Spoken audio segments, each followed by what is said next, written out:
आइए दोस्तों, एक बार फिर से आपका स्वागत है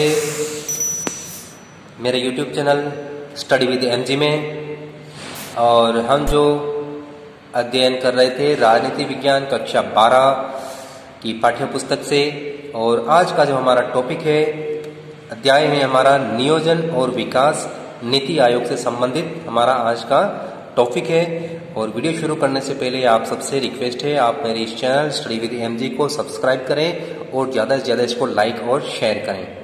तो चलिए शुरू करते हैं। नियोजन और विकास नीति आयोग राजनीति विज्ञान क्लास 12। सबसे पहली बात, नियोजन क्या होता है? तो देखिए दोस्तों, नियोजन का अर्थ होता है कि सोच समझ करके, यानी कि पहले से पूरी तरह से प्लान बना करके सही दिशा में उठाया गया कदम या व्यवस्थित कार्य नियोजन कहलाता है। क्या होता है? सोच समझकर सही दिशा में उठाया गया कदम या व्यवस्थित कार्य नियोजन कहलाता है। अब नियोजन की शुरुआत के लिए देखा जाए तो 1928 में दुनिया में, विश्व में सबसे पहले सोवियत संघ, भूतपूर्व सोवियत संघ, ठीक है, के द्वारा अर्थव्यवस्था के विकास के लिए नियोजन स्वीकार किया गया। यानी कि चरणबद्ध तरीके से देश का आर्थिक विकास करना, उसमें अलग अलग क्षेत्रों का चयन किया जाता है और हर क्षेत्र के विकास के कुछ चरण होते हैं, किस चरण को कितने टाइम में पूरा किया जाएगा, ये होता है नियोजन। अगर बीच में, जैसे कि अगर कोई लक्ष्य आपको 5 साल में या 4 साल में प्राप्त करना है, लेकिन 1 साल 1.5 साल बाद ही अगर उसमें कोई प्रॉब्लम आ रही है, कोई बाधा आ गई है, तो बीच में उसकी समीक्षा, क्रिटिसाइज भी करना उसको, और उसको संभावित हल भी साथ का साथ लागू करना, ताकि जो निर्धारित समय है उस समय में जो विकास का लक्ष्य है वो प्राप्त किया जा सके। ठीक है, तो ये नियोजन सबसे पहले सोवियत संघ के द्वारा 1928 में स्वीकार किया गया।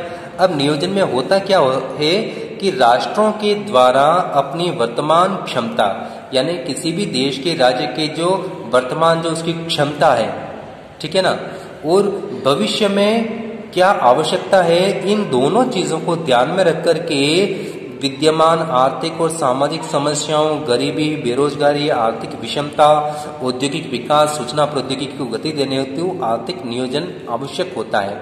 ठीक है, यानी कि अपनी क्षमता कितनी है, यानी कि हमारे पास क्या है अभी और भविष्य में हमें क्या हासिल करना है, इन दो चीजों को ध्यान में रख करके जो देश के सामने जो आर्थिक और सामाजिक समस्याएं हैं उनको सोल्व करने के लिए नियोजन करना। और समस्याएं कौन सी होती है? ये वाली, गरीबी, बेरोजगारी, आर्थिक विषमता, औद्योगिक विकास, सूचना प्रौद्योगिकी को गति देना, ये सारी चीजें, यानी कि टेक्निकल डेवलपमेंट। ठीक है, अब चलते हैं आगे। भारत में एक मंत्रिमंडल स्तर के प्रस्ताव के द्वारा, मंत्रिमंडल यानी कि सरकार का जो मंत्रिपरिषद होता है, कैबिनेट होती है, मंत्रिमंडल होता है, उस मंत्रिमंडल के एक सामान्य प्रस्ताव के आधार पर, यानी ये सिर्फ एक प्रस्ताव लाया गया मंत्रिमंडल के द्वारा, मंत्रिमंडल के अंदर ही, और उस प्रस्ताव के आधार पर 15 मार्च 1950 में योजना आयोग का गठन किया गया था। ठीक है, यानी कि योजना आयोग का गठन किसने, कब हुआ? 15 मार्च 1950 को। किसकी सरकार थी? भारत के पहले प्रधानमंत्री पंडित जवाहरलाल नेहरू की। ठीक है, अब चलिए आगे। नियोजन के लिए आवश्यक है कि नियोजन के लिए क्या जरूरी है? उद्देश्य स्पष्ट हो, यानी कि जो प्लान बना रहे हैं उस प्लान बनाने का लक्ष्य क्या है, आप क्या हासिल करना चाहते हैं, तथा उसे प्राप्त करने के आपके साधन क्या होंगे, यानी कि जो लक्ष्य है उस लक्ष्य को कैसे प्राप्त किया जाएगा, आपके पास सोर्स क्या है, पैसा, टेक्निकल साधन, वो सभी इसमें आ जाते हैं। फिर ये सब होना ही प्रयास नहीं है, पर्याप्त नहीं है, बल्कि अब आगे जो लक्ष्य को प्राप्त करना है तो साधनों को आप कैसे इस्तेमाल करेंगे, तो उसके प्रयास क्या होने चाहिए, वो व्यवस्थित होने चाहिए।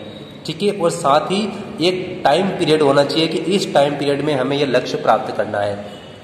ठीक है, यानी कि उद्देश्य स्पष्ट हो, उसे प्राप्त करने के साधन और प्रयास व्यवस्थित होने चाहिए, और साथ ही उसकी अवधि निश्चित होनी चाहिए। उसी को क्या कहते हैं? नियोजन कहते हैं। फिर देखिए, उपलब्ध विकल्पों में से सर्वोत्तम विकल्प या मार्ग का चयन तथा विकास की जागृत प्रक्रिया को ही नियोजन माना जाता है। यानी कि उपलब्ध विकल्प, यानी कि हमें कोई काम पूरा करना है तो काम पूरा करने के बहुत सारे रास्ते हैं, तो उसमें सबसे अच्छा रास्ता कौन सा है, अच्छा ऑप्शन कौन सा है, ठीक है, या अच्छा रास्ता कौन सा है, उस रास्ते का चयन करना। ठीक है, और विकास की जागृत प्रक्रिया, यानी कि उसके हिसाब से ही आपको बाद में क्या करना है, पूरा प्रोसेस करना है। तो इसी को क्या माना जाता है, नियोजन माना जाता है। अब भारत में नियोजन की बात करें तो भारत में नियोजन और विकास की दिशा में सर्वप्रथम 1934 में, देखिए 1934 में एम विश्वेश्वरैया की पुस्तक आई थी प्लान्ड इकोनॉमी फॉर इंडिया, ठीक है। इसमें इन्होंने नियोजन पर बताया था और इसमें ये कहा था कि किस तरह से हम आने वाले 10 साल में राष्ट्रीय आय को, नेशनल इनकम को कैसे डबल कर सकते हैं। ये प्लान इन्होंने अपनी इस पुस्तक जिसका नाम प्लान्ड इकोनॉमी फॉर इंडिया में बताया। फिर देखिए 1950 में सरकार के द्वारा, भारत सरकार के द्वारा मंत्रिमंडल प्रस्ताव पर योजना आयोग का गठन किया गया 15 मार्च 1950, जो एक गैर संवैधानिक निकाय, गैर संवैधानिक निकाय का मतलब ये ऐसा आयोग था, ऐसा संगठन था जिसका जो कि मतलब संविधान में कहीं लिखा हुआ नहीं है, यानी कि योजना आयोग का नाम संविधान में कहीं नहीं है, ठीक है। और वर्तमान में नीति आयोग है, इसके स्थान पर नीति आयोग है, तो नीति आयोग का नाम भी संविधान में कहीं नहीं है, इसलिए ये क्या कहलाते हैं, गैर संवैधानिक निकाय, ठीक है। अब देखते हैं भारत में नियोजन की आवश्यकता क्यों है, या आवश्यकता के क्या कारण है। नियोजन की आवश्यकता के कारण, तो भारत में सामाजिक और आर्थिक उद्देश्यों की पूर्ति के लिए नियोजन को अपनाया गया। नियोजन की आवश्यकता के पीछे निम्न तर्क दिए गए, यानी कि इन कारणों की वजह से नियोजन आवश्यक है। सबसे पहली बात तो बेरोजगारी की समस्या को हल करना, यानी कि जब देश आजाद हुआ था तो सबसे बड़ी समस्या जो थी हमारे सामने बेरोजगारी, आर्थिक विषमता, गरीबी, ये सारी समस्याएं थी। औद्योगिक पिछड़ापन था, आर्थिक पिछड़ापन था, ये सारी। तो बेरोजगारी की समस्या, आर्थिक असमानता एवं गरीबी, आर्थिक पिछड़ापन और धीमा विकास, विकास की धीमी रफ्तार, क्योंकि सरकार के पास विकास की योजनाएं चालू करने के लिए, संचालित करने के लिए, चलाने के लिए क्या था, पैसा नहीं था, तकनीक नहीं थी, इसलिए क्या विकास बहुत ही धीमी गति से हो रहा है। तो कैसे विकास की गति को बढ़ाया जाए। फिर जनसंख्या का बढ़ता हुआ दबाव, जब देश आजाद हुआ उस समय भी भारत की जनसंख्या 36 करोड़ थी, ठीक है ना। फिर जन कल्याणकारी कार्यों की क्षमता का विकास, यानी कि जन कल्याण के कार्य करने की जो क्षमता थी उस समय देश की, उस क्षमता को कैसे और इंक्रीज किया जाए, बढ़ाया जाए, ठीक है। फिर देखिए राष्ट्रीय आत्मनिर्भरता के लक्ष्य को प्राप्त करना, ठीक है। प्रारंभ में क्या था, जब देश आजाद हुआ था तब भारत हर चीज के लिए दूसरे देश पर निर्भर था, आयात पर निर्भर था। तो किस तरह से भारत को विभिन्न क्षेत्रों में आत्मनिर्भरता तक पहुंचाया जाए कि हमारा देश किसी दूसरे देश पर डिपेंडेंट ना रहे, निर्भर ना रहे, तो इस लक्ष्य को कैसे प्राप्त किया जा सकता है। फिर संपूर्ण राष्ट्र के सभी क्षेत्रों का संतुलित विकास, पूरे देश के सभी क्षेत्र, यानी कि उत्तर हो, दक्षिण हो, पूर्व हो, पश्चिम हो, किसी भी राज्य का कोई सा भी हिस्सा हो, सबका संतुलित विकास होना चाहिए, एक जैसा विकास होना चाहिए, ठीक है। फिर नेक्स्ट देखिए उपलब्ध संसाधनों का समुचित उपयोग करना, यानी कि हमारे पास जितने संसाधन हैं, उपलब्ध संसाधन हैं, उनका उचित तरीके से उपयोग करना, ठीक है। और अपव्यय को रोकना, अगर किसी जगह पे अपव्यय हो रहा है क्योंकि हमारे पास संसाधनों की कमी थी उस समय, तो अपव्यय को रोकना और उसका उचित उपयोग करना। फिर देखिए सार्वजनिक और निजी क्षेत्र में रोजगार के अवसरों को बढ़ाना, कौशल विकास कार्यक्रमों के द्वारा, यानी कि कौशल, लोगों में कौशल डेवलपमेंट करके, हुनर डेवलपमेंट करके, ठीक है। नागरिकों की प्रतिभा और परंपरागत कौशलों को नवीनीकृत रूप में विकसित करना, उसको जो है अपडेट करना कौशलों को, यानी कि कोई पुराना कौशल है, हुनर है लोगों में, ठीक है ना, परंपरागत जो व्यवसाय हैं उन व्यवसायों को नए तरीके से उसको डेवलप करना। प्रति व्यक्ति आय में वृद्धि, राष्ट्रीय आय में वृद्धि के लक्ष्य को प्राप्त करना, यानी कि प्रति व्यक्ति आय बढ़े, और जब प्रति व्यक्ति आय बढ़ेगी तो राष्ट्रीय आय भी बढ़ेगी, तो इस लक्ष्य को प्राप्त करना भी एक बड़ा कारण था।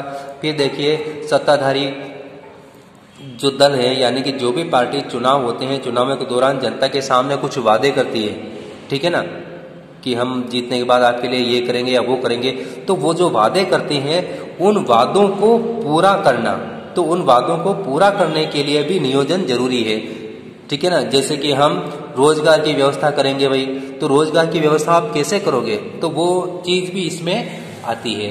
फिर देखिए कि लोगों के जीवन स्तर में सुधार करना, और उसके द्वारा क्या होगा, संपूर्ण समाज को उन्नति के मार्ग पर लाया जाएगा, ठीक है। यहां तक क्लियर। अब देखते हैं भारत में नियोजन के लक्षण। तो देखिए दोस्तों, भारत एक लोकतांत्रिक देश है जहां पर सत्ता का परिवर्तन होता है तो उसके साथ ही सत्ताधारी राजनीतिक दल या गठबंधन की नीतियां और राष्ट्रीय नियोजन व उसकी प्रकृति को प्रभावित करती है। यानी कि भारत लोकतांत्रिक देश है, यानी कि हर 5 साल में चुनाव होते हैं, राजनीतिक दलों के बीच में, नेताओं के बीच में ओपन कंपटीशन होता है और जो अपने कार्यक्रम से जनता को प्रभावित करते हैं वो पार्टी क्या करती है, चुनाव जीतती है।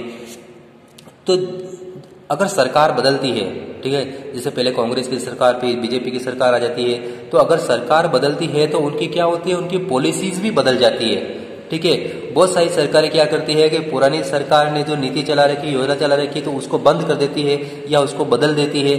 ठीक है ना, तो इस तरह की, तो ये बदलाव क्या होता है कि राष्ट्रीय नियोजन और उसकी प्रकृति को भी प्रभावित करता है। ठीक है, अब चलते हैं आगे। एक अच्छा नियोजन क्या होता है, देखिए, राष्ट्रीय समृद्धि का प्रतीक होता है। भारत में नियोजन की प्रकृति परिवर्तनशील रही है। परिवर्तनशील का मतलब बदलती सरकार के साथ में नियोजन के उद्देश्य भी बदल जाते हैं, तौर तरीके भी बदल जाते हैं। इसलिए क्योंकि सरकार चेंज होती है, दूसरी पार्टी की सरकार आ जाती है, तो वो फिर क्या अपना प्रोपेगेंडा, अपना एजेंडा लगाती है। तो स्वतंत्रता प्राप्ति के बाद देखें तो भारत में योजनागत ढांचे के निम्न लक्षण दिखाई देते हैं, जिसमें सबसे पहली बात उपलब्ध संसाधनों का अधिकतम उपयोग किया जाता है। औद्योगिकरण में क्रमबद्ध वृद्धि हुई है, यानी कि लगातार औद्योगिक विकास में तेजी आई है। कृषि एवं पशुपालन का समानांतर विकास हुआ है, यानी कि दोनों को एक साथ विकास किया जा रहा है, कृषि का भी और पशुपालन का भी, क्योंकि दोनों ही एक दूसरे के ऊपर निर्भर हैं। ठीक है, एक दूसरे के ऊपर आश्रित हैं, इसलिए तो दोनों का एक साथ विकास। इलेक्ट्रॉनिक्स और टेलीकम्युनिकेशन के क्षेत्र में तीव्र विकास।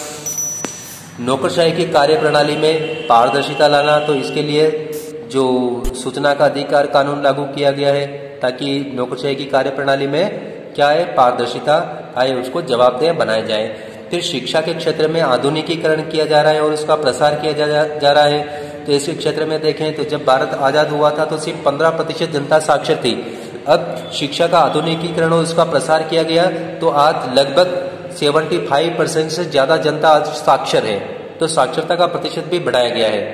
ठीक है, तो इसके लिए भी सरकार ने भरपूर प्रयास किया है और कर रही है। बौद्धिक संपदा का समुचित उपयोग, यानी कि लोगों की जो प्रतिभा है, ठीक है ना, जो प्रतिभा है उस प्रतिभा का समुचित उपयोग करना, ताकि हमारे यहाँ के डॉक्टर्स, इंजीनियर्स, वैज्ञानिक, साइंटिस्ट वो दूसरे देश में नहीं जाए, बल्कि उनकी प्रतिभा का जो फायदा है हमारे ही देश को मिले। और कौशल विकास को प्राथमिकता दी जा रही है। कौशल विकास की प्राथमिकता द्वारा क्या है कि नागरिकों को जब किसी न किसी कौशल में जब एक्सपर्ट किया जाएगा तो वो सरकारी नौकरी के भरोसे नहीं रहेगा, बल्कि अपना खुद का कोई व्यवसाय शुरू कर सकता है। तो इससे क्या होगा, बेरोजगारी की समस्या भी हल होगी और निर्धनता निवारण का जो अपना कार्यक्रम है वो भी चलता रहेगा। और अंतिम में देखिए, क्षेत्रीय असंतुलन को दूर करना और संतुलित विकास करना, यानी कि विभिन्न क्षेत्रों में जो विकास के संबंध में असंतुलन पाया जाता है, जैसे कि हम देखें राजस्थान को देख लें तो राजस्थान का जो रेगिस्तानी एरिया है, पश्चिमी राजस्थान है, वहां पर क्या है, विकास बहुत ही कम है।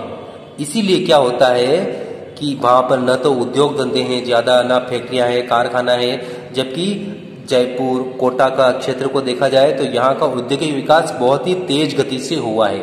ठीक है, पूरे भारत की दृष्टि से देख ले तो जैसे महाराष्ट्र, गुजरात, ये राज्य ज्यादा तरक्की कर रहे हैं, बहुत ही तेजी से तरक्की कर रहे हैं। तो दूसरी तरफ आप देख सकते हैं उड़ीसा है, झारखंड है, इन राज्यों में विकास की गति बहुत ही धीमी होती है, तो लोगों का पलायन ज्यादा होता है, यहाँ से दूसरे राज्यों में नौकरी की तलाश में जाते हैं। ठीक है ना, तो ये जो क्षेत्रीय असंतुलन है विकास का, उस असंतुलन को दूर करना, तभी सभी क्षेत्रों का, सभी राज्यों के सभी क्षेत्रों का सही तरीके से संतुलित विकास होते हैं। ठीक है, अब देखिए इसमें कुछ बीच में इंपॉर्टेंट फैक्ट्स जो है जो मैंने इसमें अलग से दिए हैं वो देखिए यहाँ। प्लान्ड इकोनॉमी फॉर इंडिया किसने लिखी, एम विश्वेश्वरैया ने। और इसमें क्या था कि आगामी 10 वर्षों में, उन्होंने 1934 में लिखी थी, अगर 35 में भी लागू करते तो 45 तक किस तरह से राष्ट्रीय आय को, नेशनल इनकम को दुगुना किया जा सकता है, डबल किया जा सकता है, ये योजना इन्होंने बताई थी। फिर इसी के साथ 1944 में बम्बई योजना आई थी, ये भी विकास के संबंधित है। फिर 1950 की सर्वोदय योजना जयप्रकाश नारायण ने प्रस्तुत की। और अन्य योजनाओं में देखिए श्रीमन नारायण की गांधीवादी योजना और एम एन रॉय की जन योजना। ये सिर्फ आपको सिर्फ नाम याद रखने की जरूरत है, अगर कहीं 1 नंबर के क्वेश्चन में अगर कहीं आ जाए तो। अब देखते हैं आगे, नियोजन का विकास के साथ क्या संबंध है, नियोजन और विकास में क्या संबंध है। सबसे पहली बात देखिए, इसमें आर्थिक क्षेत्र में नियोजन का संबंध क्या होता है, राष्ट्रीय विकास। आर्थिक क्षेत्र में नियोजन का लक्ष्य होता है राष्ट्रीय विकास को प्राप्त करना। ठीक है। नंबर 2, महात्मा गांधी नियोजन का अंतिम लक्ष्य व्यक्ति का विकास मानते थे, यानी कि एक आम व्यक्ति, साधारण सड़क पर खड़ा हुआ व्यक्ति जो है उसका विकास होना चाहिए तो ही वो विकास माना जाएगा, जब तक विकास का लाभ जो है वो अंतिम पायदान पर खड़े व्यक्ति को ना मिले। फिर देखिए, विकास का सही अर्थ क्या होता है, लोगों के जीवन स्तर में, ठीक है ना, उसमें उन्नति आए, लाइफ मतलब जीवन जीने का जो स्टैंडर्ड है वो स्टैंडर्ड ऊंचा उठे। फिर देखिए, सबका साथ और सबका विकास, जो कि हमारे जो वर्तमान प्रधानमंत्री हैं श्रीमान नरेंद्र मोदी जी, उनका ये नारा है कि सबका साथ, सबके साथ सबका विकास हो। ठीक है ना, यानी कि विकास की प्रक्रिया से कोई भी बाहर ना रहे, सबका विकास होना चाहिए। यह नारा नियोजन के साथ विकास की अवधारणा को सुदृढ़ करता है। फिर देखिए आगे, भारत में विकास के नियोजित प्रयासों से 1950 से लेकर के 2015 तक योजना आयोग ने महत्वपूर्ण भूमिका निभाई, और इसके अंतर्गत अब तक देखा जाए तो 2015 में योजना आयोग का स्थान नीति आयोग ने ले लिया है। ठीक है, वही योजना आयोग ही क्या है, नीति आयोग से भी इसका नाम बदल दिया गया है और थोड़ा बहुत संगठन में इसके फेरबदल किया गया है। ठीक है ना, तो अभी वर्तमान में जो है 13वीं पंचवर्षीय योजना आयोग ने अब तक बहुत सारी पंचवर्षीय योजनाएं चलाई है। बीच में कई बार 1 वर्षीय योजना भी आई है, 4 बार 1 वर्षीय योजना आई थी, बाकी 12 पंचवर्षीय योजनाएं कंप्लीट हो चुकी है। ठीक है ना, और वर्तमान में 13वीं पंचवर्षीय योजना चल रही है।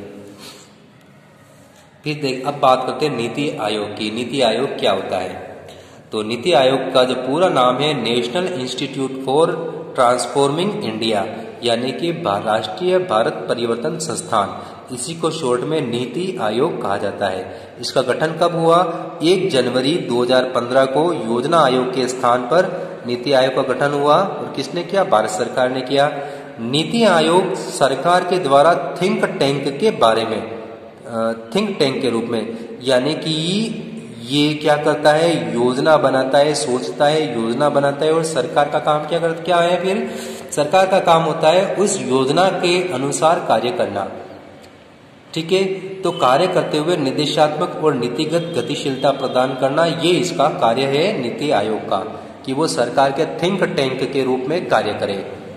अब इसे गठन का आधार क्या है, सबसे पहली बात, देश में जो उपलब्ध संसाधन है उनका समुचित उपयोग हो, बौद्धिक संपदा को पलायन से रोकना, यानी कि हमारे यहाँ से जो पढ़े लिखे एक्सपर्ट्स लोग हैं जो विदेशों में चले जाते हैं काम की तलाश में, रोज नौकरियों की तलाश में, क्योंकि विदेशों में उनको मेहनताना पेमेंट अच्छा मिलता है, इसलिए वो विदेशों में चले जाते हैं। विदेशों में इनको लाखों रुपए की तनख्वाह मिलती है, जबकि यहाँ पर ऐसा, भारत में ऐसा संभव नहीं है।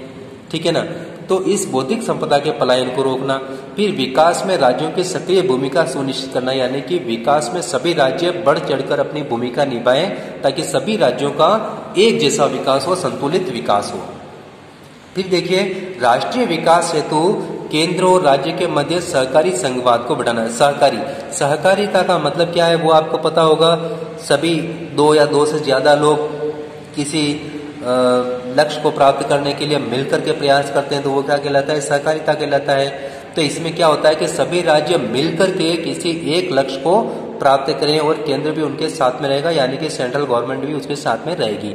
फिर विकास के लक्ष्यों को प्राप्त करने के लिए केंद्र और राज्यों के मध्य साझा मंच तैयार करना, यानी कि एक ऐसा ग्रुप बनाना जो क्या करेगा, वो ग्रुप क्या करेगा कि विकास के लक्ष्यों को निर्धारित करेगा और उन लक्ष्यों को कैसे प्राप्त किया जाएगा उसकी योजना बनाएगा। तो सभी राज्य एक जगह मिलकर के इसके ऊपर विचार करें और योजना बनाएं, तो उसको कहा जाएगा साझा मंच, जहां पे सभी राज्य और केंद्र एक साथ मिलकर के आए। फिर देखिए, नीति आयोग के उद्देश्य क्या है, क्यों बनाया गया है, तो इसके उद्देश्य देखिए, राष्ट्रीय उद्देश्यों की प्राप्ति के लिए केंद्र राज्य के परस्पर सक्रिय भागीदारी को सुनिश्चित करना, यानी केंद्र और राज्य मिलकर के प्रयास करें राष्ट्रीय उद्देश्य को प्राप्त करने के लिए। फिर केंद्र और राज्य द्वारा राष्ट्रीय विकास की प्राथमिकताओं, क्षेत्रों और रणनीतियों की तैयारी हेतु साझा मंच का विकास करे और उसमें क्या साझा दृष्टिकोण का विकास करे, यानी किसी एक लक्ष्य को लेकर के वो प्रयास करे जिसमें कोई पार्टी पॉलिटिक्स आड़े नहीं आनी चाहिए, सिर्फ एक ही लक्ष्य होना चाहिए, विकास। ठीक है ना, चाहे किसी भी राज्य में किसी भी पार्टी की सरकार हो, केंद्र के साथ मिलकर के सभी मिलजुल कर प्रयास करें। फिर विकास की दीर्घकालीन योजनाएं बनाए तैयार करना। दीर्घकालीन योजनाएं का मतलब जो एक कोई बड़ी योजना बनाई जाती है तो वो योजना जो होती है बहुत मतलब लंबी होती है, दीर्घकाल की होती है, यानी कि उसको लंबे समय में उसके परिणाम सामने आते हैं। ठीक है, यानी कि 5 साल, 10 साल, 15 साल, इस तरह से। नीति आयोग का विजन प्रधानमंत्री तथा मुख्यमंत्रियों को राष्ट्रीय विकास का एजेंडा तैयार करना है, यानी कि जो एक मंच तैयार किया जाएगा, जैसे नीति आयोग एक मंच है, ठीक है, जहां प्रधानमंत्री भी है, सभी राज्यों के मुख्यमंत्री भी हैं। ठीक है, तो ये लोग क्या करते हैं कि पूरे देश के विकास के लिए एक एजेंडा तैयार करते हैं। ठीक है, तो नीति आयोग एक एजेंडा तैयार करके प्रधानमंत्री और मुख्यमंत्रियों को क्या है वो सौंपता है। फिर राष्ट्रीय सुरक्षा को प्रोत्साहन देना, तो राष्ट्रीय सुरक्षा को भी इसमें नजरअंदाज नहीं किया गया है। राष्ट्रीय सुरक्षा के लिए फिर प्रतिरक्षा संस्थाओं यानी कि सेना, सुरक्षा बलों को मजबूत करना, उनका आधुनिकीकरण करना, ये भी इसमें शामिल है। और जैसे कि स्वदेशी मतलब हथियारों के क्षेत्र में अभी वर्तमान में भारतीय सेना के ज्यादातर हथियार बाहर से इंपोर्ट होते हैं, विदेशों से खरीदते हैं, तो हमारा लक्ष्य क्या है, ज्यादातर हथियारों का निर्माण हमारे यहाँ पर हो, स्वदेशी हथियारों का इस्तेमाल किया जाए। फिर देखिए, देश बुद्धिजीवियों और संस्थाओं को राष्ट्रीय लक्ष्यों के लिए सक्रिय भागीदारी के लिए तैयार करना। जो राष्ट्रीय लक्ष्य हैं देश के विकास के लिए, उसमें इनकी भागीदारी सुनिश्चित करना कि वो भी इसमें अपना योगदान दे। समाज के सभी वर्ग, विशेषकर वंचित वर्ग जिसमें दलित वर्ग, महिलाएं, ये सभी इसमें आ जाते हैं, तो इन वर्गों के विकास के लिए विशेष ध्यान देना, क्योंकि ये लोग ज्यादा पिछड़े हुए हैं, ये अभी तक अधिकारों से देखा जाए तो वंचित ही हैं, तो इनके ऊपर विशेष ध्यान देना ताकि समाज के सभी वर्गों का एक जैसा विकास हो, एक समान विकास हो। फिर देखिए, सुशासन और सतत और न्याय संगत विकास की कार्यप्रणाली को विकसित करना। कार्यक्रम व नीतियों को लागू करने के लिए प्रौद्योगिकी और तकनीकी विकास तथा क्षमता निर्माण पर बल देना, यानी कि जो कार्यक्रम और नीतियां बनाई जा रही है उनको लागू करने के लिए टेक्नोलॉजी चाहिए, जो टेक्निकल विकास को भी बढ़ाना। ठीक है ना। और अंत में देखिए, समय समय पर नीतियों की समीक्षा, यानी जैसे कोई नीति है, कोई पॉलिसी बनाई है और उस पॉलिसी के लक्ष्य को 5 साल में प्राप्त करना है, तो 5 साल पूरा होने से पहले उसको हर साल उसकी मॉनिटरिंग करना और उसकी समीक्षा करना कि कहीं पर कोई बाधा तो नहीं आ रही है। मान लिया जाए कोई योजना आज शुरू की, 2 साल बाद उसमें कोई बाधा आ गई या कोई अड़चन आ रही है, तो उस अड़चन को सोल्व करना ताकि 5 साल जो समय सीमा निर्धारित की है उस 5 साल में हम अपने लक्ष्य को प्राप्त कर सकें। ठीक है ना। और अगर बीच में कहीं मध्यावधि संशोधन, अगर बीच में कहीं चेंज भी करना पड़ा, ठीक है ना, तो वो चेंज भी उसमें संभव हो। ठीक है, अब चलिए आगे चलते हैं। यहाँ तक अपना क्लियर हो चुका है। नीति आयोग का गठन कैसे होता है वो देख लेते हैं, किस प्रकार से नीति आयोग का गठन होगा।